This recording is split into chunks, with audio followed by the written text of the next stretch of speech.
All right, guys, so welcome back to another video. So here is my smartphones of the year. No, seriously, we're going to get into the smartphone of the year awards for me for 2017. In this video, I'll recognize certain phones that I think stood out the most, and I use them regularly, and they just did very well with me overall, impressed me enough to put them in this video. Now, there are a lot of phones out there that you probably won't see in this video that I still probably have. You know, it doesn't mean they're bad phones. I might do some honorable mentions or something like that. I'll tell you why a phone couldn't make it into this video. But first, let's get to budget devices first. So the first one here is the Moto E4. Now, the Moto E4 is an extremely impressive device. There is a bigger version of this, the Moto E4 Plus. But I've got something in store for you when it comes to that. So the Moto E4, now this is the Verizon version. I've actually done a video on how to unlock this to get it to work on all carriers for like $1 or something like that. But the reason I chose this phone as one of the budget phones of the year is because it has stock Android, it has adaptable storage, it's very compact, has really great cameras, and the price is really good. Now, it doesn't have Type-C, but it does have a headphone jack.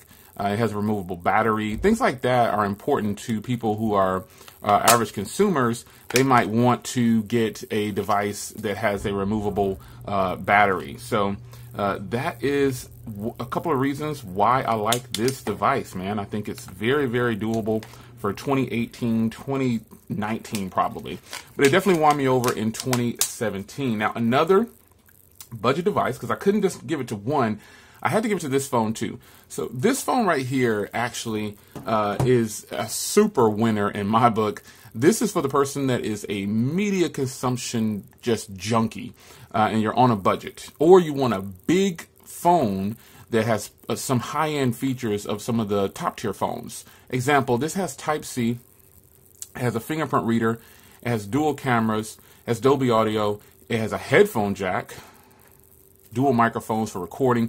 This is a beautiful, beautiful phone, and it could not be left out. This is the Blade Z Max from ZTE.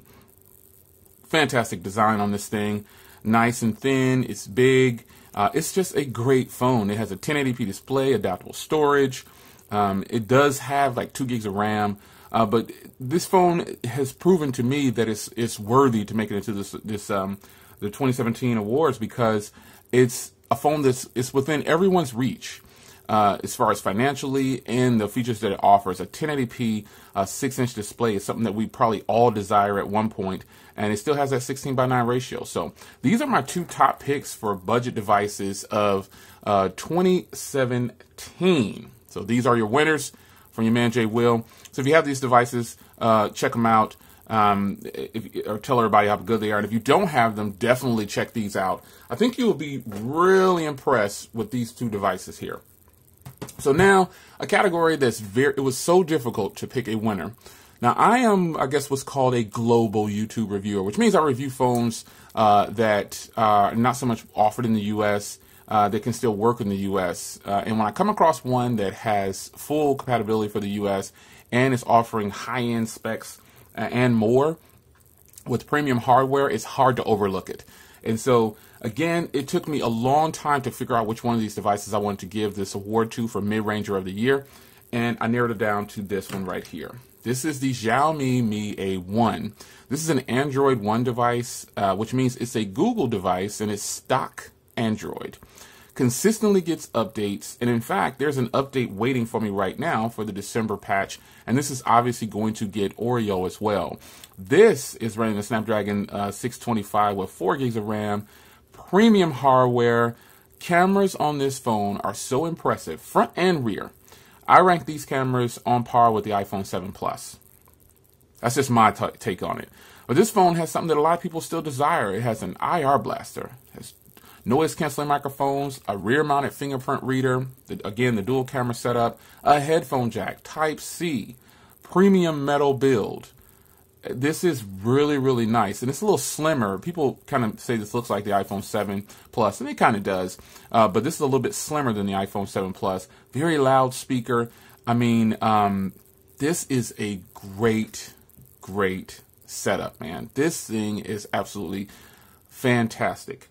So the Xiaomi Mi A1 is a phone that's not technically sold in the US, but you could import it, and I'll have the links to this in the description if you want to check this out. Now, this is the global version of this device. And there's been a lot of controversy behind whether this works in the U.S. You know, if we're, as reviewers, we're misleading people. We're not misleading you. You don't need band 12 for your phone to work in the U.S. And if you're on T-Mobile and you keep saying that you need band 12, well, you probably shouldn't have T-Mobile. You should switch to another provider, because band 12 is pretty much used to penetrate buildings and things like that. You need band 2 and 4 if you're on T-Mobile to get consistent LTE. And if you're in an area, which nearly every area now has band 2 and 4. So whether this phone has just band 2 or band 4, it definitely works on LTE with T-Mobile. And I keep full LTE wherever I travel to outside of the city that I'm in. And it works fully with AT&T as well, and Cricket, and all of the GSM providers. You can get LTE with this device. You're getting stock Android updates directly from Google. You're getting premium hardware, fantastic cameras, just a killer setup. And I really, really like this phone. And I hope you guys enjoy my mid-range pick of the year, which is this device right here. Again, that was a tough call, but I had to pick. So my number 5, let's move on to high-end phones. Now, the reason there's 5 of these in this category is because I have so many and it's very difficult to choose. So I chose 5, and I'm going to bring them out in 5, 4, 3, 2, 1. So here is number 5 on the list, which is the iPhone 8 Plus. Now, the iPhone 8 Plus is a device that I'm pretty sure plenty of you are aware of.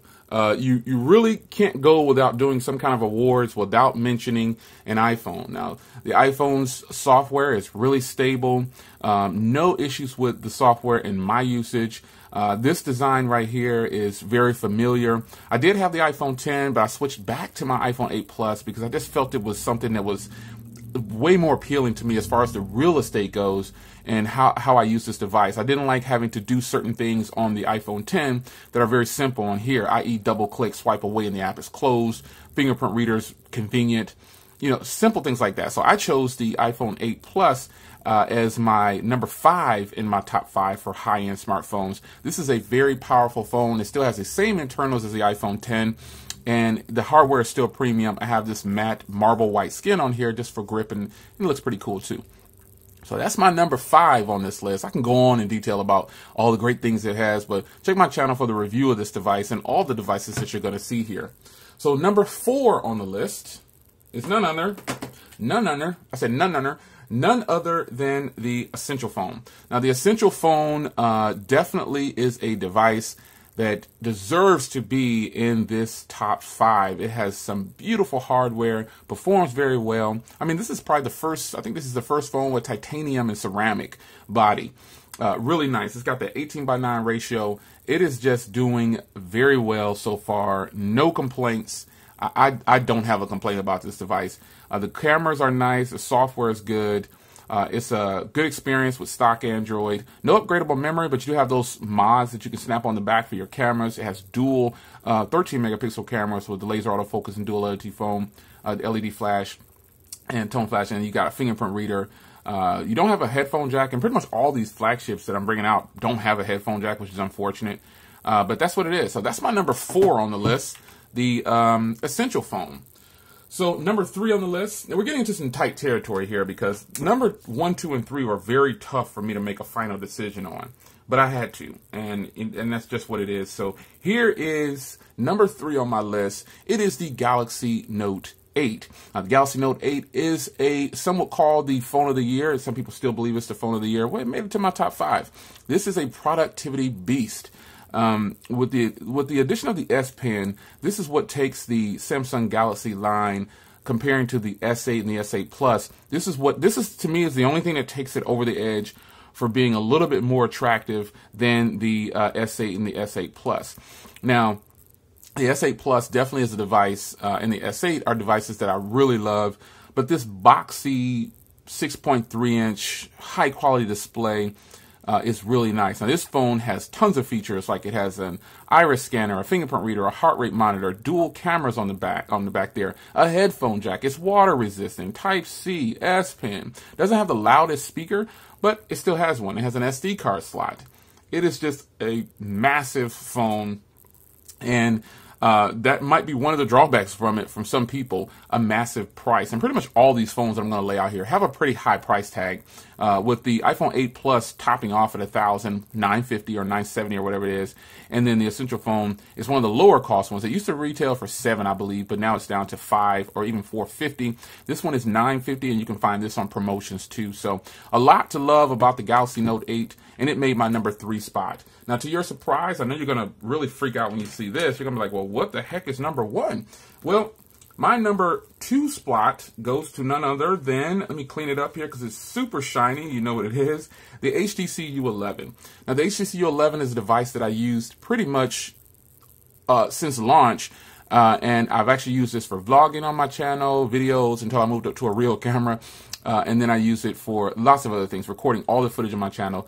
This has a 12 megapixel on the rear with the dual tone LED flash, front mounted fingerprint reader, beautiful 16 megapixel camera, quad HD display, kind of a stock Android. It has Android O. This is one OEM that definitely keeps their phones close to stock. And I think you'd be very, very pleased with that. Kind of checking my timer here. But this is a beautiful package here. The HTC U11, and I know you're probably thinking, what? This is number 2? What is number 1? You're going to see number 1 in a second. This phone offers a lot. This phone is one of the lower priced high-end flagships. It has Type-C. It has dual stereo speakers like the iPhone 8 Plus and the iPhone 10. You got 4 microphones on here, so you can get 3D audio. This is just a great package. And it comes unlocked or with Sprint, and it retails for $650, sometimes down to $599. In most cases, you can find it down to $599, and that's just what it is. This is one of my favorite phones of the year, and it ranks in at number 2 for me. My overall experience with this phone has been fantastic, and I've definitely dropped this phone a number of times. It's taken a beating, but that is number 2. So if you're wondering what number 1 is, it took a lot to choose my number 1, but I chose my number 1 because the experience with this phone turned out to be just one of the best I've had in 2017. And the number 1 spot for me in 2017 goes to the Moto Z2 Force. Now, the Moto Z2 Force packs dual cameras on the back with dual LED tone flash. It's got a premium metal build. And you also have Moto mods. Now, Moto mods aren't expensive anymore. You can catch them on sale everywhere. You can look anywhere and get them. Now, if you're looking at retailers, they're probably going to cost the regular price. But in most cases I've seen lately, they're doing promotions all the time, giving away free, or you can buy it with 25% off. There's a ton of things. The Moto mod that I definitely think you should just go ahead and pay for, regardless of what the cost is a battery mod. Now, for this phone, you really don't need it. The Moto Z2 Force unbelievably has a 2,730 milliamp hour battery, but it lasts so long. I mean, the battery life on this thing is great. So let's take a look at my battery real time here. So I've got 40% left. I charged it 14 hours ago. It says I got 10 hours left, and my screen on time is 3 hours and 26 minutes. That is impressive. And that's been over LTE, not Wi-Fi. So I've been doing great with this phone. Now, this phone, another thing that makes this phone stand out is it has a dual tone LED flash on the front as well. Now, that's something that you rarely see. Front mounted fingerprint reader, Moto gestures. It is just great. It's got this shatterproof shield. Now, I actually was doing a drop test with this phone. So I put my little ultra thin case on because I didn't want to scratch the phone up. But I dropped this phone face down, and it's still here. Now, I do have a tempered glass on top of the shatterproof shield display, only because it's plastic and it'll scratch real easy, and I don't want any scratches on it. So other than that, man, I really enjoyed this phone. Stock Android, definitely will get Android O. It's actually Android O has already started to roll out on Verizon customers. So if you have Verizon, be sure to check your phone to see if you have your Android Oreo for this phone. Now, this is the T-Mobile version, and I paid $300 for this, and it's currently available for $375 on T-Mobile. And Verizon, I believe, is selling it for $260 or $360. I don't know if Sprint sells this or not. I don't remember. But this is a fantastic purchase, man. This phone slowly crept up on me and took the spotlight, and I just can't believe it. But this is my number 1 pick for 2017, best smartphone in my usage. So there you have it. It's your man Jay Will. 2017 has been fantastic. I really don't know of a way to tell you that one is better than the other, or you're gonna have to make a choice on what you think is good. But what I can tell you is that 2017 shaped up to be just one of the best years for smartphones, and these are some of my top picks right here, and I hope you guys enjoyed. So stick around for more. It's your man Jay Will. Happy holidays.